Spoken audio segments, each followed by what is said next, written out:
तो हेलो बच्चों, और आपका स्वागत है हमारे चैनल द एसेंट पर। तो जैसा कि हमारे previous lecture of real number में हमने इसके इंट्रोडक्शन पार्ट को देखा था, जिसमें हमने कुछ ऐसा पढ़ाई किया था कि इस पार्ट में हम लोग रियल नंबर्स का, ये जो वीडियो लेक्चर है ये रियल नंबर्स का एक्सरसाइज 1.1 के क्वेश्चंस को लेकर के डील करेगा। तो प्रीवियस लेक्चर में मैंने एक चीज़ आप लोग को सिखाया था, चलिए उसी पर फिर से उसको एक बार पढ़ लेते हैं, जो कि आप लोग कहते हैं रिकैप। हम लोग रिकैप कर लेते हैं, रिकैप। तो उसको हल्का सा पढ़ लेते हैं, क्या हमने प्रीवियस लेक्चर में पढ़ा था, जो कि इस लेक्चर के लिए ज़रूरी है। तो बाय यूक्लिड, हम लोग उसमें यूक्लिड डिवीज़न एल्गोरिथम पढ़े थे। उस इंट्रोडक्शन पार्ट में यूक्लिड डिवीज़न एल्गोरिथम पढ़े थे, ठीक है। वो कहता है कि यूजिंग क्या है, बाय यूक्लिड डिवीज़न एल्गोरिथम कोई टर्म है a is equal to B Q plus R, A is equal to B Q plus R, where a is greater than b। क्या है आपका a जो है b से बड़ा है, और जो r है वो 0 से लेकर के b के बीच में होगा, ठीक है। 0 होगा और वहाँ से b तक होगा, ठीक है। ये क्लियर है आप लोगों को, यहाँ तक इसमें कोई डाउट नहीं है। उसके बाद ये जो टर्म है आपका यूजिंग यूक्लिड डिवीज़न एल्गोरिथम में, कहने का अर्थ ये है कि हम लोग यूक्लिड डिवीज़न एल्गोरिथम से निकाल करके यूज़ करके हम लोगों को HCF तक जाना है। तो इसका HCF निकालने का तरीका ये है कि जब आपका R 0 हो जाए, जिस केस में आपका R 0 हो जाए, वहाँ पर आकर B आपका जो है वो HCF कहला जाएगा। और जब तक आपका R 0 ना हो तब तक हम लोग इस प्रोसेस को कंटिन्यू करेंगे, इस प्रोसेस को नीचे कंटिन्यू करते रहेंगे, और लास्ट में जब आपका जो रिमाइंडर है वो 0 हो जाए, उसके बाद हम लोग क्या करेंगे कि उसको फिर B को ला करके HCF बना लेंगे। यानी कि इस प्रोसेस में कहने का अर्थ ये है कि आपको B को क्या करना है कि B जो आपका रिमाइंडर है उसको लास्ट तक ले जा करके उसको 0 बनाना है, और 0 बनाने के बाद आपका जो B टर्म होगा वो आपका HCF हो जाएगा। यही कहने का अर्थ है। तो चलिए अब हम लोग इसके बाद क्वेश्चंस की ओर मूव करते हैं। तो आपका जो क्वेश्चंस है वो कुछ इस तरह है। सबसे पहला क्वेश्चन जो आपके बुक में दिया हुआ है, use Euclid division algorithm to find the HCF of, जो कि आपका NCERT एक्सरसाइज 1.1 है, उसको लेकर के हम लोग डील करेंगे। उसमें क्वेश्चन नंबर 1 दिया हुआ है, use Euclid division algorithm to calculate the HCF of number 1।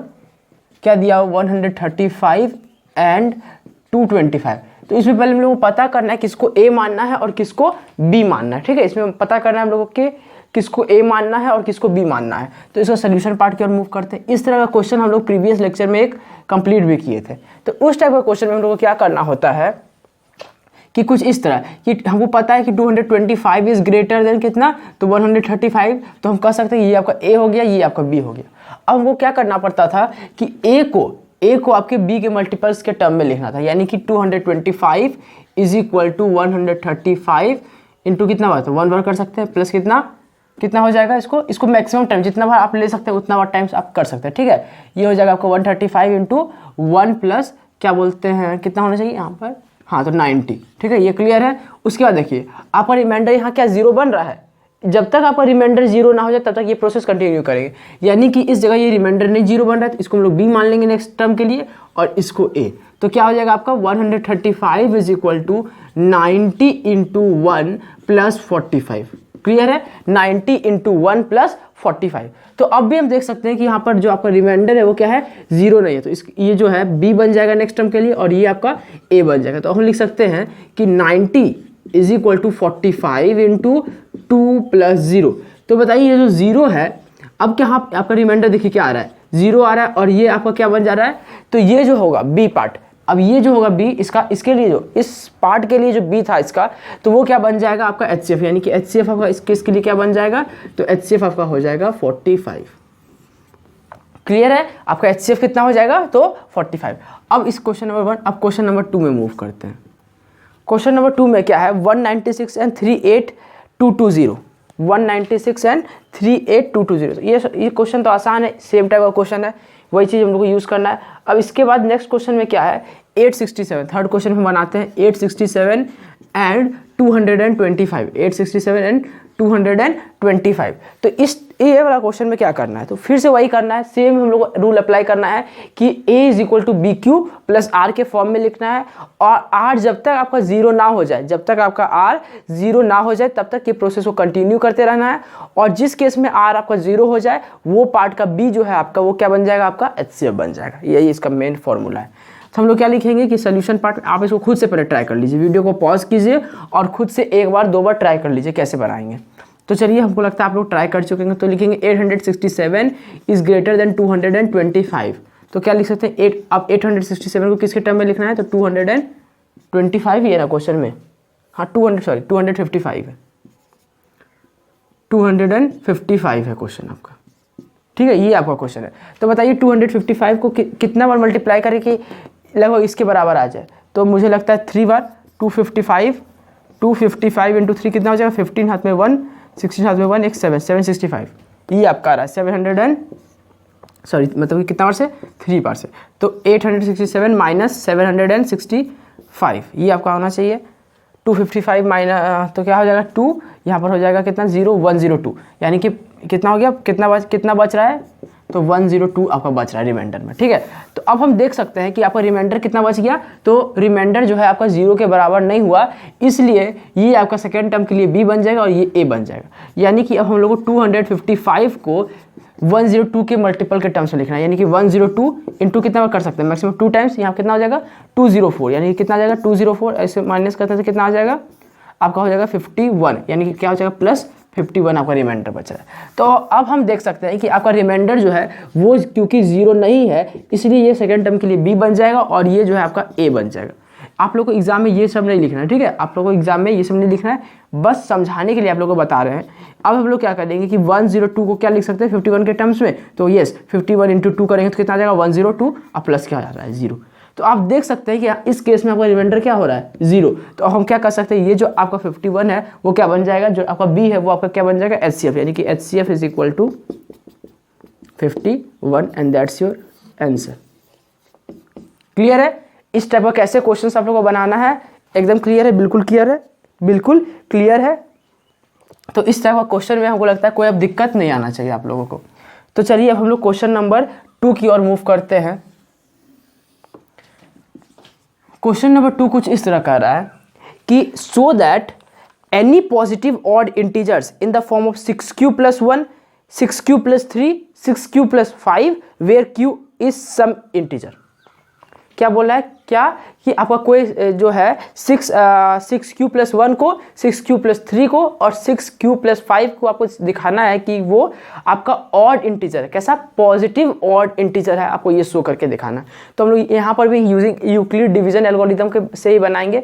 तो यहाँ पर सबसे पहले लिखेंगे यूजिंग क्वेश्चन नंबर 2, आप बुक से देख सकते हैं, आपके पास यदि बुक नहीं है तो आप इसको लिख सकते हैं कि so that any positive odd integer, so that any positive odd integers in the form of 6q + 1 or 6q + 3 or 6q + 5 where q is some integer, यानी कि इसको लिख सकते हैं। तो आप लोग देख सकते हैं इसको। अब हम लोग इसका सॉल्यूशन के पार्ट में मूव करते हैं। तो आपका क्वेश्चन यही था कि so that any positive integers in the form of 6q + 1 और 6q + 3, 6q + 5 where q is some where q is some integer, तो इसके फॉर्म में आपको लिखना है। तो हम लोग क्या करेंगे कि using Euclid division algorithm, using Euclid division algorithm, division algorithm को यूज करते हुए हम लोग इसको प्रूफ करेंगे। इसमें कैसे प्रूफ करना है, तो इसका तरीका ये है कि आप इसको ए है एक, let us assume a some integer, और देखिए क्वेश्चन में क्या दिया 6q + 1, 6q + 3, 6q + क्या, तो कितना दिया हुआ 6q + 5, यानी कि आपका जो टर्म b है वो कितना दिखा रहा है हर जगह 6, यानी कि some integer and b is equal to b जो है आपका कितना हो जाएगा 6, जो कि पहले से दिया हुआ है कि आपको हर चीज़ 6 में प्रूव करना है। और आपका r कहाँ से कहाँ तक जाएगा, r विल मूव फ्रॉम कहाँ से कहाँ तक जाएगा आपका r जो है आपका लेकर के 0 से लेकर के कहाँ तक जाएगा, लेस देन b यानी कि 6 से कम होगा। यानी कि हम कह सकते हैं कि r will be is equal to 0, 1, 2, 3, 4 and 5। ठीक है, यहाँ तक क्लियर है। r जो है आपका कितना होगा, 0, 1, 2, 3, 4, 5। अब हम जब r इज इक्वल टू 0 मानते हैं, जब हम लोग r इज इक्वल टू 0 लेते हैं, जब हम r को 0 लेते हैं तो आपका a क्या बन जाएगा, a इज इक्वल टू 6 और q कोई इंटीजर है तो q हम लोग को मानना ही है, पहले तो दिया हुआ है क्वेश्चन में, क्योंकि q कोई इंटीजर है, प्लस 0 यानी कि 6q ही हो जाएगा। अब जब r जो है आपका 1 हो जाए तो क्या कहेंगे कि a is equal to 6q और प्लस 1। जब r आपका 2 हो जाए तो हम लोग क्या कहेंगे कि a is equal to 6q plus 2। जब आपका r 3 हो जाए तो a is equal to 6q plus 3 कहेंगे। r जब आपका 4 हो जाए तो हम लोग क्या कहेंगे, a is equal to 6q plus 4 कह देंगे। r जब आपका 5 हो जाए तो हम लोग क्या कह देंगे इसको, a is equal to 6q plus 5। तो यही तक हम लोग जा सकते हैं। जो आपका बीज है, जो आपका r है वो कहाँ तक जा सकता है, लेस देन 6 तक, आपका लेस देन 6 तक वो जा सकता है। ठीक है, क्लियर है। तो यहाँ से हम लोगों को पता चल रहा है कि आपका क्या है, 6q plus 1, 6q plus 2, 6q plus 3, 6q plus 4, 6q plus 5। तो यहाँ तक आपका टर्म है। तो अब बोल रहा है कि सो दैट, यानी कि as we can see that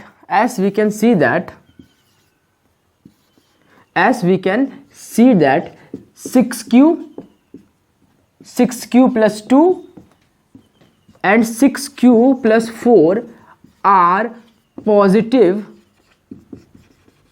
even integers, whereas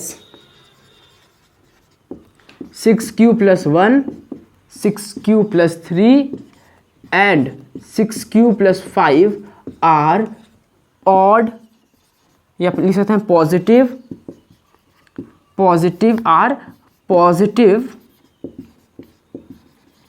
even integers.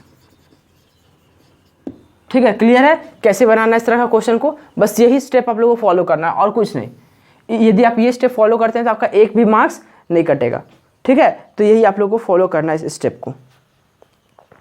तो हमको लगता है आप लोग इसको क्वेश्चन को नोट कर लीजिए अच्छा से, इसको आप लोग नोट कर लीजिए। मैं अब मिटा रहा हूँ, आप पॉज करके वीडियो को क्या बोलते हैं नोट कर लीजिए, मैं ऐसे मिटा रहा हूँ।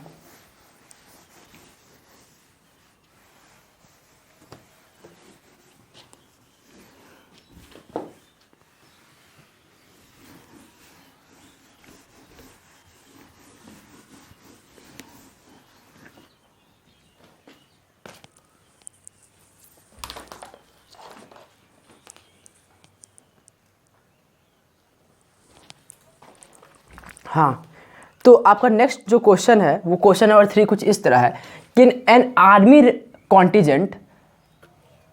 Contingent of 616 members is to march behind an army of 32 members.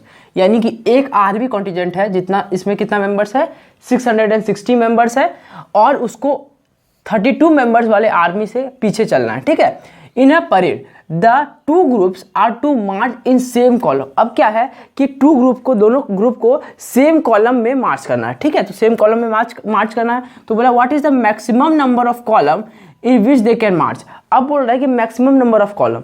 तो यदि हम लोग हिट एंड ट्रायल मेथड से बनाए तो वो हम लोग का क्या हो सकता है कि एरर ला सकता है।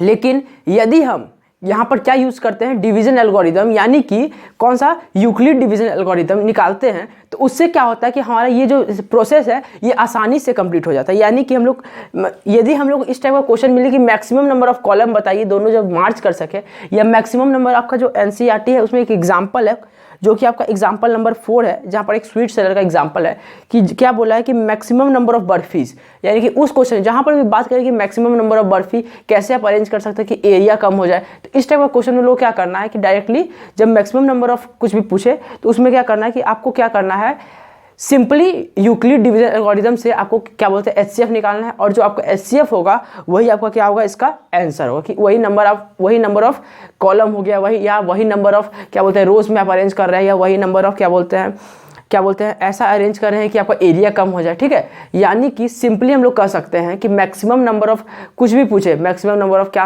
कितना रोज होगा, मैक्सिमम नंबर ऑफ कितना कॉलम्स होगा, या कितना मैक्सिमम नंबर ऑफ कॉलम में हम लोग उसको अरेंज कर दें, या कितना कम मैक्सिमम नंबर ऑफ कॉलम में अरेंज कर दें कि कम स्टैक में, यानी कि छोटा मतलब कि कम एरिया में वो अरेंज होता है। ठीक है, तो इस टाइप का जहाँ पर भी क्वेश्चन आए तो आप लोग यही सेम चीज़ यूज़ कीजिएगा। तो इसका सोल्यूशन पार्ट की ओर मूव करते हैं। तो इसका सोल्यूशन कुछ इस तरह है कि to get the maximum number of column in which they can march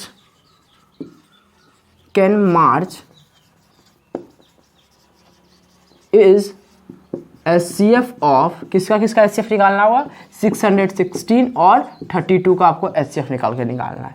तो अब हम लोग क्या करेंगे, यूजिंग यहाँ पर यूक्लिड डिवीजन हम लोग को पता है, यूक्लिड डिवीजन एल्गोरिथम से निकाल सकते हैं। तो यहाँ पर यूजिंग यूक्लिड डिवीजन एल्गोरिदम, तो वो क्या कहता है कि a is equal to B Q plus R के फॉर्म में लिखिए, a is equal to B Q plus R के फॉर्म में लिखिए। तो क्या हम लोग लिखेंगे कि हमको पता है, देखिए ये आपका a बन जाएगा, ये बन जाएगा b, क्योंकि क्या है a आपका बड़ा होना चाहिए, b छोटा होना चाहिए, और a को किसके मल्टीपल में लिखेंगे तो b के मल्टीपल में, तो 32 इंटू, अब बताइए इसको कितना से करे कि आपका यहाँ पर आ जाए। तो इसको देखते हैं एक बार करके 616 32 टू जा 64, तो यहाँ पर 32 ही हो जाएगा, ये आपका हो जाएगा 9 और ये हो जाएगा 5, यानी कि कितना हो जाएगा 5 माइनस 29 आ गया। ठीक है, 296। अब 296 को करके देख लेते हैं एक बार हम लोग, 32 इंटू कितना, तो 7 टाइम्स करके देख लेते हैं, 14 हाथ में 1, 21 22। ठीक है, ये आपका तो 32 इंटू 8 बार करके देख लेते हैं कितना आता है, 16 हाथ में 1, 24 एक 25, 256। अब इससे ज़्यादा किया जाए तो क्या आ जाएगा आपका 32 9 से आपका कितना आ जाएगा, तो आ जाएगा 8, यहाँ 8 288 और 288 प्लस 32 हो जाता है 0 2 हाथ में 32, हाँ तो 288 हम लोग ले सकते हैं। कितना ले सकते हैं, 288। तो 288 लेंगे तो क्या हो जाएगा यहाँ पर 8, और यहाँ पर बस बचेगा कितना 8, तो कितना हो जाएगा 5 इंटू कितना टाइम्स में, तो 9 टाइम्स में। ठीक है, 59, यानी कि 32 इंटू 59 प्लस कितना प्लस 8। ठीक है, तो ये आपका हो जाएगा क्या, तो ये आपका हो जाएगा यहाँ से a is equal to B Q plus R के फॉर्म में। तो हमने क्या कहा था कि a is equal to B Q के फॉर्म में तब तक हम लोग को करते रहना है जब तक आपका रिमाइंडर क्या नहीं हो जाए, जब तक आपका रिमाइंडर 0 नहीं हो जाए। तो आप यहाँ पर देख सकते हैं कि यहाँ पर रिमाइंडर आपका क्या है, 0 नहीं है, तो ये नेक्स्ट स्टेप के लिए आपका b बन जाएगा और ये नेक्स्ट स्टेप के लिए a बन जाएगा। तो हम लोग कह सकते हैं कि 32 is equal to 8 into 4, 8 into 4 कितना हो गया 32 प्लस 0। तो आप देख सकते हैं यहाँ पर कितना आ गया 0, कि जब आपका रिमाइंडर 0 आ जाए तो आपका HCF क्या हो जाएगा उसका 4, और ये 4 बोल रहे b, यानी कि 20 में क्या है 8, तो आपको 8 बन जाएगा आंसर। ठीक है, तो यही आपका क्या हो गया आंसर। तो हम लोग कह सकते हैं to get the maximum number of column in which they march is, कितना हो जाएगा, कितना नंबर ऑफ कॉलम में उन लोगों को अरेंज करना चाहिए, तो they should be arrange in 8 columns, यानी कि दोनों जो परेड ग्रुप है, दोनों आर्मी के परेड ग्रुप हैं, उन दोनों को 8 कॉलम्स में अरेंज कर देना चाहिए।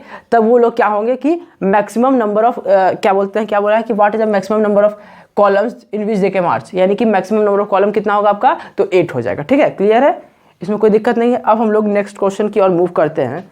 तो आपका नेक्स्ट क्वेश्चन कुछ इस तरह है, use Euclid division lemma, use Euclid division lemma, use Euclid division lemma, फिर क्या है, टू शो दैट, यही है शायद ना, to show that the square of to show that the square of positive integer, to show क्या है, positive integer is either in the form of, is either in the form of, either in the form of क्या, तो 3m और 3m plus 1 where m is a integer, for some integer m, for some integer m। यदि किसी के पास question नहीं है तो book नहीं है तो आप लोग डायरेक्टली क्वेश्चन नोट कर सकते हैं, ठीक है। तो इसका हम लोग सोल्यूशन के पर मूव करते हैं, ठीक है। तो इसका सोल्यूशन हम लोग कैसे बनाएंगे, क्या दिया हुआ, use Euclid division lemma to show that the square of the positive integer is either in the form of 3m और 3m प्लस 1। तो हम लोग एज्यूम करेंगे कि let x be any positive integer, कोई भी हम लोग कोई पॉजिटिव इंटीजर को x को मान लिया, कोई भी पॉजिटिव इंटीजर हो गया, एंड y जहाँ पर b की तरह काम कर रहा है, b is and y is equal to, या इसको मान लीजिए a, इसको मान लीजिए b, हम लोग को क्योंकि हम लोग इसको मान चुके हैं, हम लोग को ये सब से फेमिलियर, और b को हम लोग मान लेते हैं 3। तो आपका r है will be move from 0 less than, यहाँ पर कितना तक जाएगा, लेस देन 3, ठीक है, ये क्लियर है। तो आपका r क्या क्या हो जाएगा, r will be equal to 0 then 1 then 2, ये आपका 3 होगा, ठीक है। तो ये 3 आपका आएगा। तो हम लोग कह सकते हैं कि आपका यहाँ पर क्या क्या आ जाएगा कि r is equal to 3q, q हम लोग इसको मानना क्यों, ठीक है। ये आपका जो b टर्म है या इसको 3b मान लीजिए, सबसे अच्छा 3 आपका b हो गया 3, और क्या इसको मान लेते हैं, इसको q, ठीक है। और यहाँ पर 0, जब आपका r क्या हो, सॉरी ये आप r लिखा गया a, जब r आपका क्या हो 0 तब ये आपका आएगा, क्लियर है। a इज इक्वल टू क्या हो जाएगा 3q प्लस कितना 1, आपका 1 आएगा, कब, जब r आपका कितना हो 1। a is equal to 3q plus 2, जब r आपका कितना हो तो 2। ये 3 केसेस में बन रहा है, ठीक है, 3 केस हम लोग को बनते और दिख रहा है। अब हम लोग को क्या बोला है क्वेश्चन में कि square of the positive integer, यानी कि इन तीनों का स्क्वायर, यानी कि इन तीनों का स्क्वायर हम लोग क्या करेंगे, इन तीनों का स्क्वायर लेंगे। तो स्क्वायर क्या होगा आपका, पहला का तो क्या हो जाएगा, a का स्क्वायर इज इक्वल टू क्या होगा 3q का होल स्क्वायर, यही होगा, यानी कि इसको हम लोग क्या कहेंगे कि 9q का स्क्वायर, ठीक है, 9q का स्क्वायर। अब हम लोग इसको क्या लाना है 3m के टर्म में, 3m के टर्म में लाना है। तो हम लोग क्या करेंगे, इसको लिख लेंगे, इसको बाहर निकाल लेते हैं, 3 को बाहर निकाल लेंगे और क्या बन जाएगा 3q स्क्वायर, ठीक है, यही बन जाएगा आपका। अब हम लोग 3q स्क्वायर को मान लेंगे m इस केस के लिए, ठीक है, 3q स्क्वायर को हम लोग मान लेंगे m, तो हम लोग क्या लिख सकते हैं इसको 3m, क्लियर है। यही स्टेप आप लोगों को फॉलो करना है बस। इसको आप लोग एज्यूम कर लीजिए, let 3q square is equal to m, complete, समझ में आ रहा है। इसके बाद हम लोग इस सेकेंड स्टेप लेंगे कि a का square is equal to 3q plus 1 का होल स्क्वायर, ठीक है, ये आपका हो गया। इसको हम लोग कैलकुलेट करेंगे, यानी कि a प्लस b का होल स्क्वायर, यानी कि a प्लस b का होल स्क्वायर का फॉर्मूला क्या होगा, a स्क्वायर यानी कि 9q square plus 1 plus 2ab यानी कि 6q, समझ में आ रहा है कैसे किए हम लोग, a 2a और फिर b यानी कि 2 इंटू 6 3q क्या हो जाएगा 6q, यहाँ तक आपका आ गया। यानी कि हम लोग कह सकते हैं कि 9 भी नहीं लिखा रहा है, 9q square plus 6q plus 1। अब हम लोग इससे क्या करेंगे कि इससे हम लोग 3 को बाहर निकालेंगे, 3 से इसको छोड़ करके 3 को बाहर निकालेंगे तो क्या बन जाएगा ये आपका 9 बोल रहे हैं, इसको क्या बन जाएगा ये 3q स्क्वायर प्लस कितना बन जाएगा ये आपका 2q, और इसको इसी तरह देते हैं प्लस 1, क्लियर है। अब हम लोग क्या करेंगे कि let 3q square plus 2q is equal to m, assume कर लिए, ठीक है, ये आपका हो गया m। तो हम लोग लिख सकते हैं इसको कि 3m प्लस 1, आपका 3m प्लस 1 हो गया, ये आपका 3m आ गया, क्लियर है। अब इसके बाद हम लोग थर्ड वाला क्वेश्चन पे मूव करेंगे। इसको हम लोग इरेज कर रहे हैं, आप लोग मिटा लीजिए इसको, लगता है आप लोग क्या बोलते हैं नोट डाउन कर चुके होंगे। अब हम इसको मिटाते हैं। तो चलिए हम लोग नेक्स्ट क्वेश्चन की ओर मूव करते हैं। नेक्स्ट क्वेश्चन बोल रहे हैं, नेक्स्ट प्रोसेस में थर्ड स्टेप आपका इसका थर्ड स्टेप क्या है कि आपका थर्ड स्टेप है कि a square is equal to क्या, तो 6q प्लस 2 का, सॉरी 6q बोल रहे हैं, कितना 3q प्लस 2 का होल स्क्वायर होगा, ये ना बोला square of the positive integer, जो आपका पॉजिटिव इंटीजर है उसका स्क्वायर करना है। तो इसको हम लोग क्या लिखेंगे कि a का square is equal to 9q square a square plus b square plus 2ab, कितना हो गया 6 2 12, यानी कि 12 कितना हो जाएगा, ये कितना हो जाएगा 12q। समझ में आ रहा है, कोई दिक्कत नहीं है। अब देखिए इसमें लोग क्या लिखेंगे कि 9q स्क्वायर 9q स्क्वायर, उसके बाद हम लोग क्या क्या करेंगे, इसका 9q square plus 4 plus 12q। अब इसमें हम लोग आगे बढ़ेंगे और इसको सॉल्व करेंगे। तो क्या लिखेंगे 9q square plus 12q plus कितना, तो प्लस 12q प्लस 4। समझ में आ रहा है कैसे हम लोग करेंगे इसको। आप देखिए यदि इससे हम लोग क्या करते हैं कि इससे हम लोग यदि आगे करके जाते हैं और इस पर हम लोग आगे बढ़ते हैं तो इस पर